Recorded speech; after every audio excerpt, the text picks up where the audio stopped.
Estratégias para promover o bem-estar em fazendas leiteiras, da bezerra até a vaca. Hoje teremos o 4º episódio.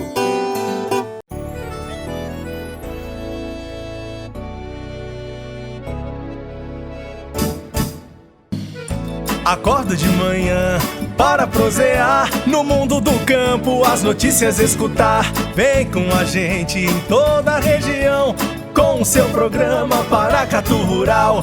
Tem notícias, informação e o mais importante, sua participação. Programa Paracatu Rural. Programa Paracatu Rural.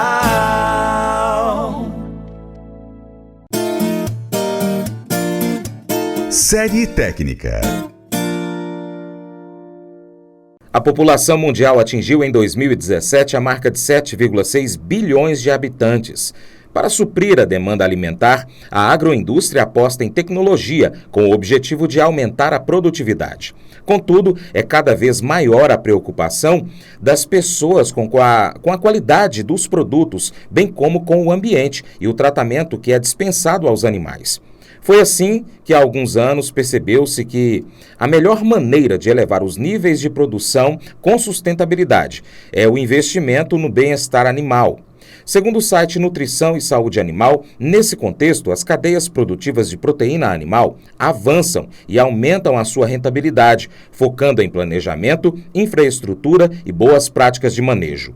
O resultado disso é um produto com qualidade elevada, gerado com o mínimo desperdício e, é claro, com boa entrada no mercado.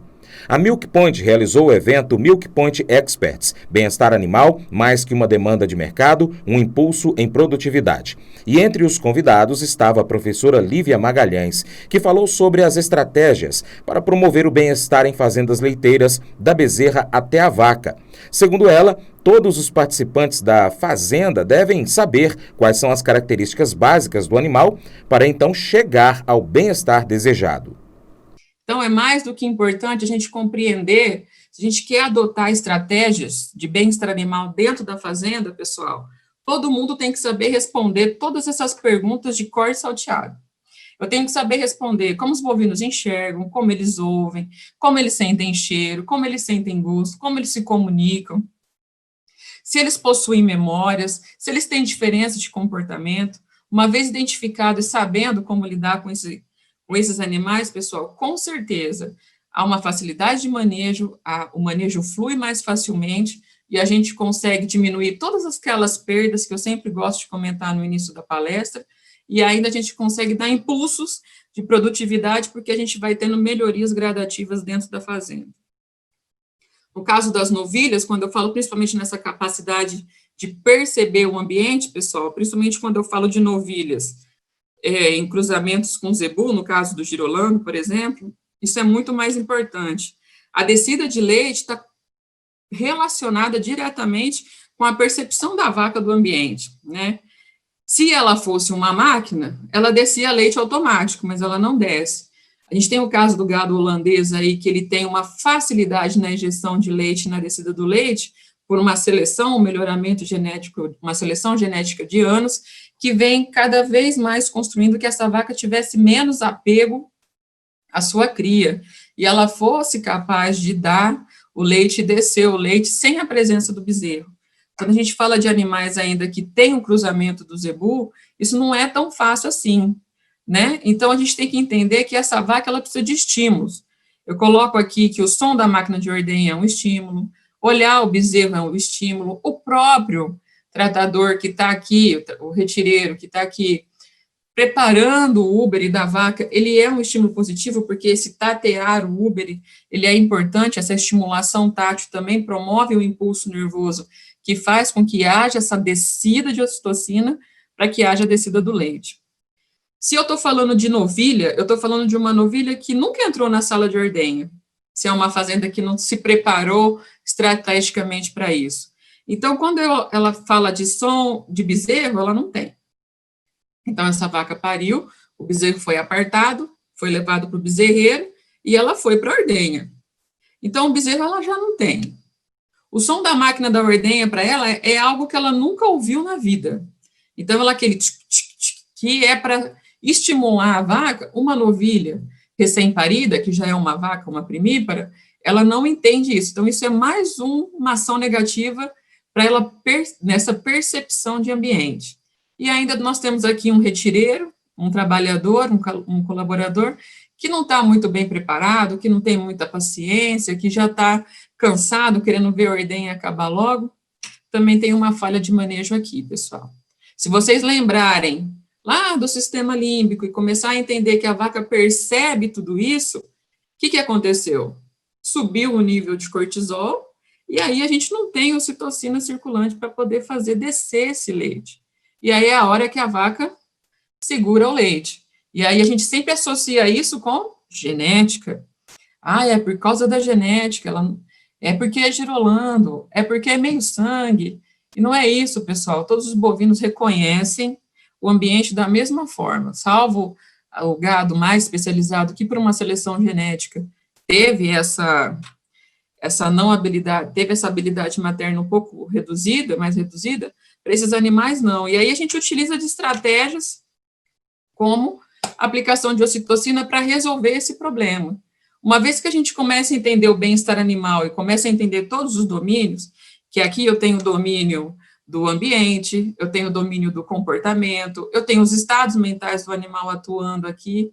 Se eu começo a entender que tudo isso tem uma ação especial nesse manejo, eu começo a perceber, então, que esse aqui não é a resolução para esse problema, porque, na verdade, eu estou atuando na consequência do problema que é a não descida do leite, mas eu tenho que entender o porquê que não desceu o leite.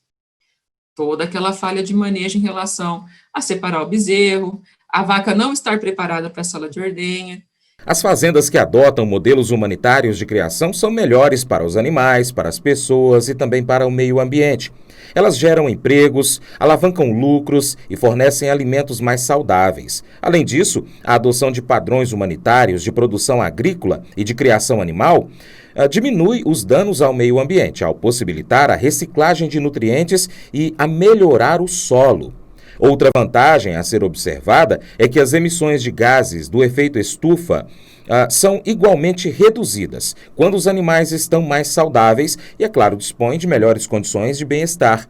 Segundo a professora Lívia Magalhães, antigamente esses cuidados com o animal não eram observados e causavam grandes problemas. E aí, pessoal, isso antes não era tão tratado com atenção, até que, principalmente aqui no Triângulo Mineiro, na região do Prata, foi verificado um surto muito grande de tripanossomose bovina. E aí, a Escola de Veterinária da Federal de Minas Gerais, a UFMG, ela soltou a seguinte conclusão aqui, ó: como apenas as vacas em lactação estão apresentando os sinais clínicos da tripanossomose, os professores acreditam que o surto em Minas Gerais está ocorrendo pelo uso indevido da agulha na aplicação da ocitocina. O que é o uso indevido da agulha? É a mesma agulha compartilhada para todos os animais. Então, olha só a questão, eu tenho um problema, e eu não entendo muito bem esse problema. Aí eu vou resolver esse problema que eu já não entendi muito bem, mas eu achei uma solução rápida. Aí a minha solução me trouxe um outro problema. Então, quando a gente trata os problemas de bem-estar animal sem a percepção de entender realmente qual que é a causa daquele problema, a gente acaba criando outro problema, pessoal, que foi como este caso da tripanossomose bovina no Brasil, que hoje reduziu bastante, o pessoal já está mais atento, mas que ainda assim muitas fazendas foram prejudicadas por conta desse surto, tá? Na questão de não entender como que essa falha de manejo afeta a produtividade. A gente sempre tem que ter em mente, pessoal, o que uma vaca faz. A gente teve a oportunidade de fazer, junto com a Fazenda Boa Fé, esse treinamento do CalSignals, e a gente cada vez mais teve essa oportunidade de entender o quão importante que isso é para o trabalhador de entender o que uma vaca faz, em 24 horas do dia. Aqui tem um esqueminha baseado nas vacas holandesas, que as vacas passam 14 horas do dia deitada, 6 horas comendo, 2 horas na ordenha e 2 horas socializando. Então, a pergunta que a gente tem que fazer para os nossos produtores ou para os nossos trabalhadores é: quanto tempo as minhas vacas passam deitadas? Será que elas conseguem passar 14 horas deitadas? Pessoal, se as suas vacas não deitam aí de 12 horas, pelo menos, de 10 a 12 horas, 14 horas no dia, alguma coisa está acontecendo. Você não está promovendo um bom ambiente para esse animal pode estar estressado com alguma coisa, e tudo isso afeta a produção de leite. A vaca tem que passar 6 horas comendo. Um exemplo muito bacana que eu faço em relação a 2 horas da ordenha.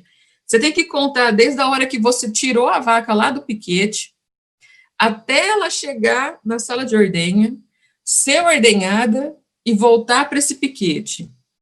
Se você tem 2 horas que ela tem que passar trabalhando, porque as vacas são sindicalizadas, elas têm os horários certinho para poder fazer as coisas. Se você pensar que num dia uma vaca tem que gastar 2 horas na ordenha, se eu tenho 2 horas de ordenha, quer dizer que essa vaca tem que... Se eu tenho 2 ordenhas no dia, quer dizer que essa vaca tem que gastar 1 hora na ordenha. E será que o manejo de eu tirar a vaca lá do piquete, trazer ela de volta, ou lá do meu composto, ou do meu freestyle e voltar, dá 1 hora, pessoal? Se não der 1 hora, se está dando 2, se está dando 3, está tirando o horário de algum lugar, que é de deitar, que é de comer, que é de socializar, e tudo isso pode afetar, sim, a produtividade do animal. Então, esses detalhes são super importantes, cada vez mais quando a gente tem muito bem fundamentado esses conceitos de bem-estar animal. Então, só por curiosidade, né, uma vaca passa 20 minutos dormindo.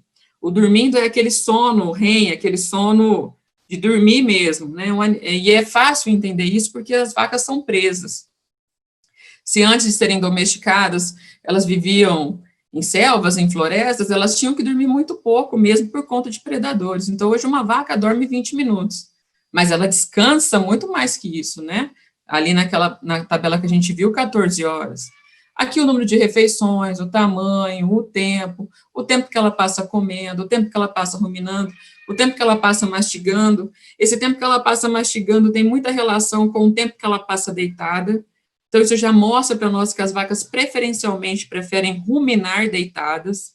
E se eu tenho as minhas vacas passando muito tempo em pé, quer dizer que eu estou com algum problema no meu ambiente. E como é que a gente identifica tudo isso, pessoal? Fazendo avaliações diárias. Todos os dias nós temos que monitorar os nossos animais. Essa é a melhor estratégia de bem-estar, de boas práticas de manejo que a gente pode ter. No próximo episódio, a professora explica que é necessário observar o que a vaca faz no decorrer do seu dia e se algo está fugindo da sua rotina. Portanto, não perca aqui no seu Jornal do Agronegócio Paracatu Rural.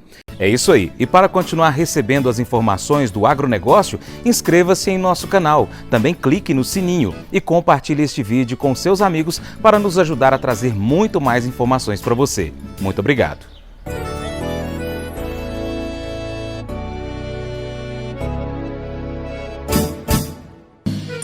Acorda de manhã